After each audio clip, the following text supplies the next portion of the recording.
programa de hoje, a minha convidada é Ruth Venceremos. Nascida em Belém do São Francisco, Pernambuco, ela é produtora cultural, artista, educadora, integrante do MST, militante e defensora dos direitos humanos, ativista e política brasileira filiada ao Partido dos Trabalhadores. Formada em Pedagogia pela Universidade Federal do Rio Grande do Norte e mestre em Educação pela Universidade Estadual de Campinas, e é uma das diretoras do Distrito Drag. Eu, Bruno Ferraz, sou um homem cis preto. E Ruth Venceremos é drag queen, nordestina, é bicha preta. Nós estamos conversando na sala do Distrito Drag com vários figurinos ao fundo. Eu nasci no sertão de Pernambuco, né, mas tive o privilégio de nascer numa região banhada pelo Rio São Francisco. Inclusive nasci num barco no Rio São Francisco, né? Então ela já nasce, né, dando close muito cedo, né, muito estrela. Eu sou leonina, né, apesar de não aparentar muito, né? Bem discreta. Mas assim, o sertão foi onde eu cresci mesmo, né? E quando eu falo sertão, eu falo dessa contradição, né, de estar ali nas margens do Rio São Francisco, mas ao mesmo tempo 5 quilômetros depois você tá com a seca brava ali, né, conviver com a seca.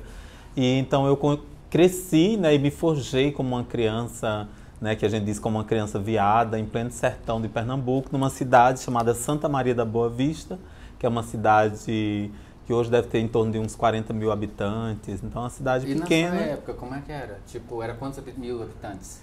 Era uns 30 e poucos mil habitantes, a maioria morando no campo, né? E eu que venho de uma família camponesa, mas como minha família morava numa fazenda, né, houve a construção de uma hidrelétrica na região e acabou indo para essa cidade chamada Santa Maria da Boa Vista, onde eu cresci e me entendi como gente lá em pleno sertão, convivendo com todas as contradições e com todos os perrengues que é ser uma criança LGBTQIA+, no sertão de Pernambuco. E no interior como um todo, né? Eu passei minha infância no interior, que era Rondônia.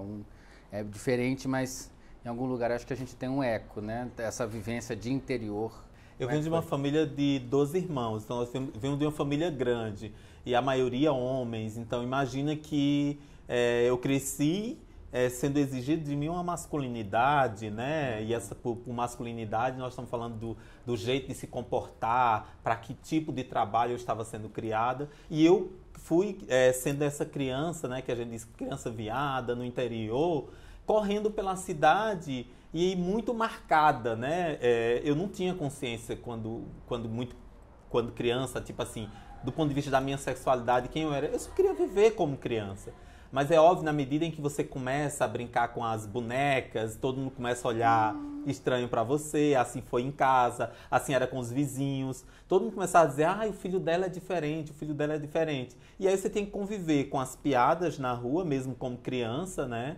E ao mesmo tempo na família, sendo alvo de chacota, essa coisa toda. Mas eu digo que ao mesmo tempo, por mais que a gente era atravessada dessas violências, né, que seja porque o xingamento, a risada, o olhar indiferente, ela é um tipo de violência contra a gente. E eu fui ganhando consciência de quem eu era. Eu não sabia que era viado, o que era, não sei o quê. Foram as pessoas que, ao apontar o dedo pra mim, foram infelizmente me dando a consciência que eu era uma criança diferente.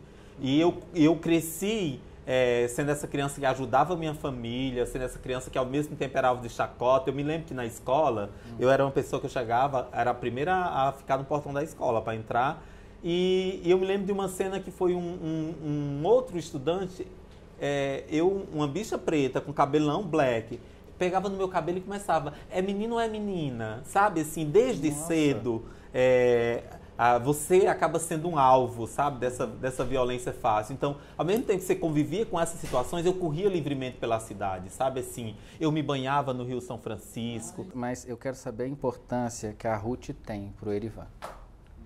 Qual que é essa importância? Como? E eu também quero saber de onde é que ela saiu. Como que nasceu a Ruth?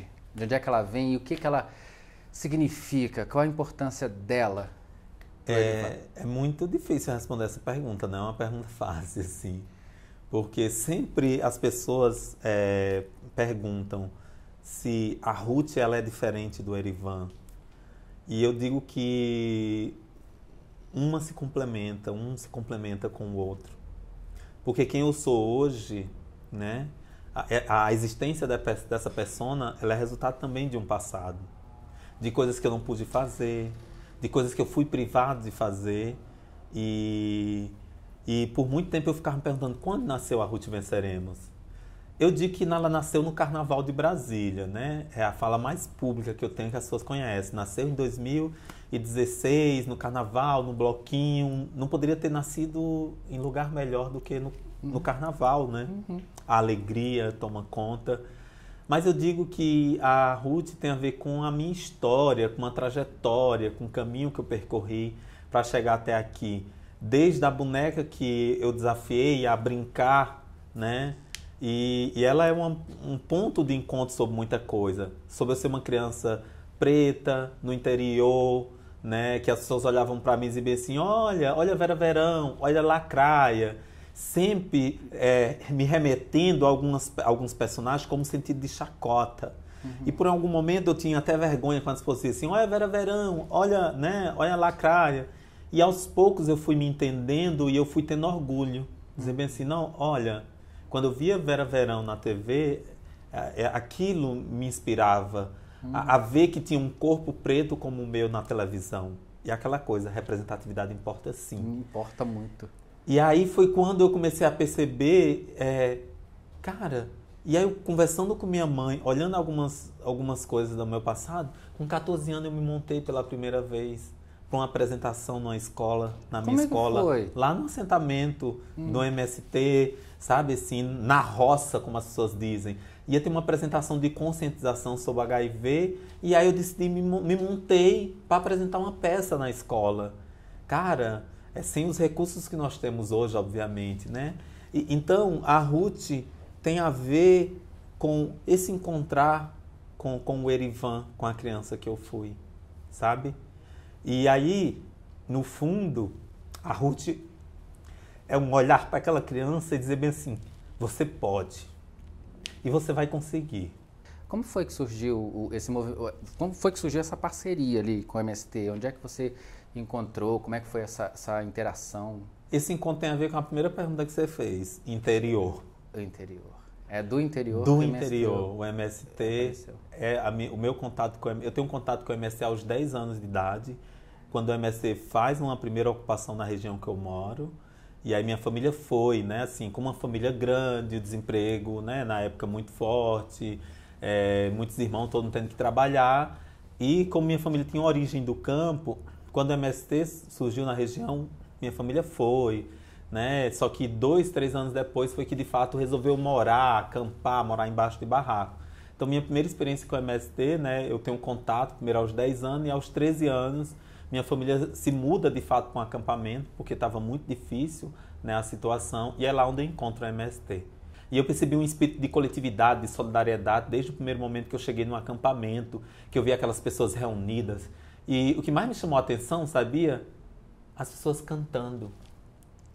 Quando elas se reuniam. Que música? As diversas músicas que você possa imaginar, músicas de luta. Então tinha um espaço também de afetividade, de comunhão muito forte, e aquilo dali já me despertava interesse. Eu sempre tive vontade de ser professora, é meu sonho desde criança. E numa dessas reuniões, assembleia, neste acampamento, as pessoas começaram a dizer, nós precisamos que pessoas ensinem outras pessoas a ler e escrever. Porque tinha muitas pessoas que não sabiam ler e escrever nesse acampamento. E aí eu toda metida professora... Fazer esse papel, né? Isso ter esse mesmo, papel. vai lá, ensina as pessoas a ler e escrever. E eu toda afoita, toda metida professora, fui e junto com outros jovens nos organizamos e começamos a ensinar os trabalhadores a ler e escrever. Eu tinha apenas 13 anos de idade. Eu fazia a sexta série, a antiga sexta série, e... de manhã eu ia para a roça ajudar meus pais, corria para a escola para estudar e à noite eu ajudava as pessoas a aprender a ler e escrever. Então, esse é meu contato com o MST desde hora. E a partir daí, eu fui... eu sou sem terra raiz. Não sou militante de internet, ativista de internet, sim. Não. Eu sou militante que tem uma causa real. Não, quando eu digo raiz, eu me lembro muito da cora coralina, né? Que é aquele ser vegetal que nutre as suas raízes. E a gente tem várias delas. Eu ando procurando identificar as minhas com mais clareza. E você traz o MST, é uma das raízes importantíssimas e linda. Que história incrível. E forte, que o que me mantém, assim, que me mantém mesmo, como ideário de sociedade. Como é que surgiu a ideia do Distrito Drag? De onde é que saiu a ideia para montar esse espaço e estar aqui hoje ocupando no centro de Brasília? Tá aqui ainda com a história da boneca, não pode? A boneca. O distrito parece que é a realização dos nossos sonhos. No fundo, eu acho que é isso. Enquanto as diversas pessoas que ajudaram a construir isso, né? As manas drag. A gente tem muitas trajetórias, as nossas trajetórias são muito próximas, né? As manas que constroem um distrito drag. De que vivemos de infância difícil em relação à nossa orientação sexual e que a gente encontrou na arte drag a nossa potência para seguir existindo.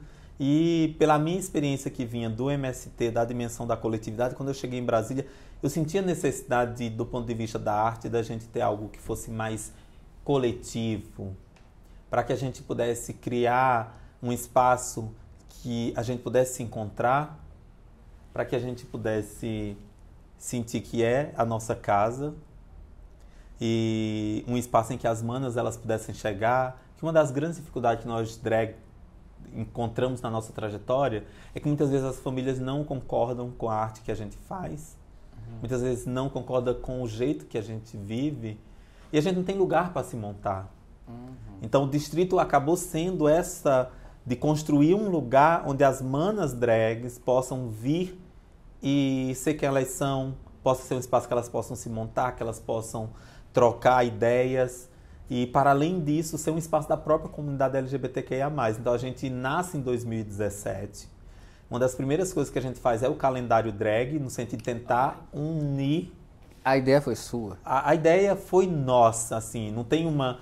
A gente fez muito coletivamente, né? No início, nós éramos 7. São quantas mãos? 7. No início, nós éramos 7 drag queens, que criaram mesmo o Distrito Drag. E quando a gente criou, a gente já criou pensando, vamos fazer um calendário drag. Então uma deu uma ideia do calendário, outra deu ideia de nome. E nós fomos juntando isso como uma construção mesma coletiva. Uma já fez a logomarca, sabe? Assim, então desde o início foi uma construção coletiva. E o calendário, no início a gente discutia, mas quem vai sair no calendário drag? Só para você ter uma ideia que a gente quis fazer uma coisa para aproximar as manas. Nenhuma de nós do distrito saímos na primeira edição do calendário drag. Que nós queríamos trazer as manas, a gente queria dar visibilidade à arte drag. Numa Brasília que já era muito forte a arte drag. Então o calendário foi a primeira.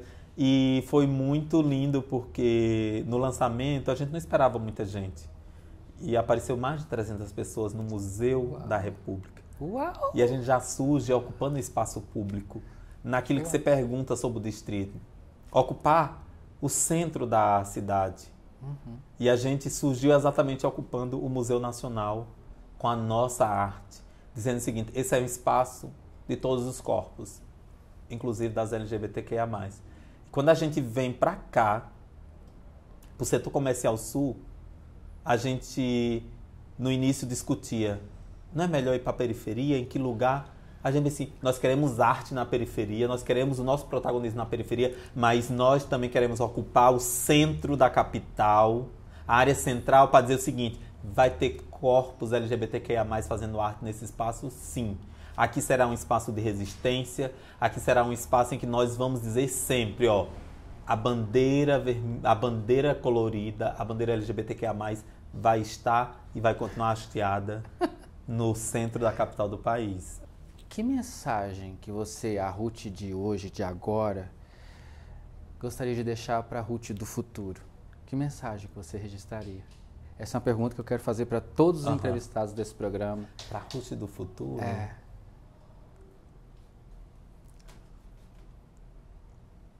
A Ruth de hoje, nós falamos muito do passado dela. É um passado lindo, de se orgulhar muito, é emocionante. E o que você já conquistou, olha onde você está aqui hoje e no futuro. Qual é a mensagem da Ruth de agora para ela? Segura a coroa, vadia, porque hoje foi muito difícil. Então, nos deu orgulho, muito orgulho. Eu tô muito orgulhoso. Quero agradecer muito você ter aceito o nosso convite. Obrigado por ter dividido esse momento comigo. Foi a coisa mais linda do mundo. Estou emocionado. Não chorei porque eu não vou borrar maquiagem. Não. Eu que agradeço a oportunidade do bate-papo. Acho que é sempre bom a gente poder olhar assim para pessoas como nós e dizer o seguinte: nós estamos deixando um legado. E um legado para as gerações que estão por vir e que outras bichas possam seguir dando close de bonita no mundo afora. Com certeza. Obrigado. Vamos chegar lá, sempre lembrando do S do Venceremos. Sim, do Venceremos. Isso é importantíssimo. Somos todas nós. Somos todos nós, somos todes. Exatamente. Obrigado.